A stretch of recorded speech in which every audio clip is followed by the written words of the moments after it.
guys, வணக்கம், welcome back to அம்மா பொண்ணு சேனல். இன்றைக்கி என்ன வீடியோ அப்படின்னு பார்த்தீங்கன்னா, நம்ம வீட்டில் பிரியாணி, மட்டன் பிரியாணி எப்படி செய்யலாம் அப்படிங்கிறது தான் குயிக் ரெசிபியாக ஷேர் பண்ணியிருக்கேன். யாருக்கெல்லாம் மட்டன் பிரியாணி பிடிக்குமோ ரெட் கலர் ஹார்ட்டும், சிக்கன் பிரியாணி பிடிக்கிறவங்க பிங்க் கலர் ஹார்ட்டும் கண்டிப்பாக கமெண்ட் செக்ஷனில் கமெண்ட் பண்ணுங்கள், நான் பார்த்து தெரிஞ்சுக்கிறேன்.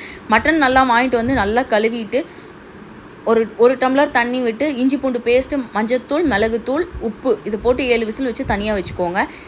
வறுத்து அரைக்கிற மசால் ஒன்று இருக்குங்க. அது பார்த்திங்கன்னா நீங்கள் எந்த வகை பிரியாணி செஞ்சிங்கனாலும் அதை ஆட் பண்ணிக்கோங்க. அல்டிமேட்டாக இருக்கும். வாசனை அவ்வளோ மனமாக இருக்கும். கண்டிப்பாக சேர்த்துக்கோங்க. எப்படி செய்யலாம் அப்படிங்கிறதையும் நான் ரெசிபிக்குள்ளே சொல்கிறேன். 2 டம்ளர் பாஸ்மதி ரைஸை நம்ம அரை மணி நேரத்துக்கு முன்னாடி கழுவிட்டு நம்ம ஊற வச்சிடணும்.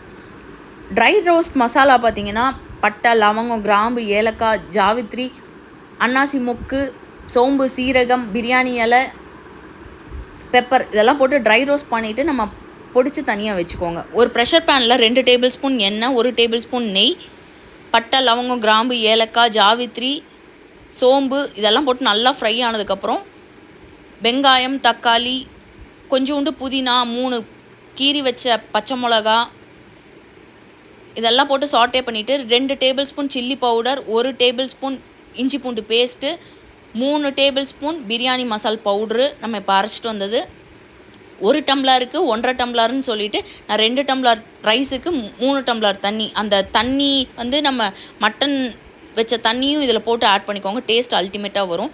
இந்த சைடில் பார்த்திங்கன்னா நல்லா அரிசியை வந்து நம்ம ட்ரை ரோஸ்ட் பண்ணிவிட்டு இதில் போட்டோம்னா நல்லா பொலன்னு உதிரியாக வருங்க. சூப்பராக இருக்கும். இந்த மெத்தட் கண்டிப்பாக ஸ்கிப் பண்ணாமல் ஆட் பண்ணிக்கோங்க.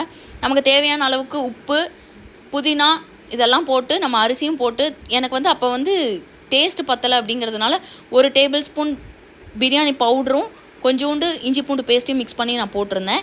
இப்போ பார்த்திங்கன்னா 2 விசில் வச்சு நம்ம இறக்கிட்டோம்னா சுட சுவையான மட்டன் பிரியாணி ரெடிங்க. நல்ல ஜூஸியாக, சாஃப்டாக, சூப்பராக ரெடி ஆகிடுச்சுங்க. மட்டன் தொக்கு தயிர் பச்சடியோடு சாப்பிட்டேன். அல்டிமேட்டாக இருந்தது. நீங்களும் இந்த மாதிரியே செஞ்சு பார்த்துட்டு எனக்கு ஃபீட்பேக் எப்படி இருக்குன்னு சொல்லுங்கள். இப்போ தான் என் சேனல் பார்க்குறீங்கன்னா ப்ளீஸ் சப்போர்ட் பண்ணி சப்ஸ்கிரைப் பண்ணுங்கள். Thank you so much. Bye bye.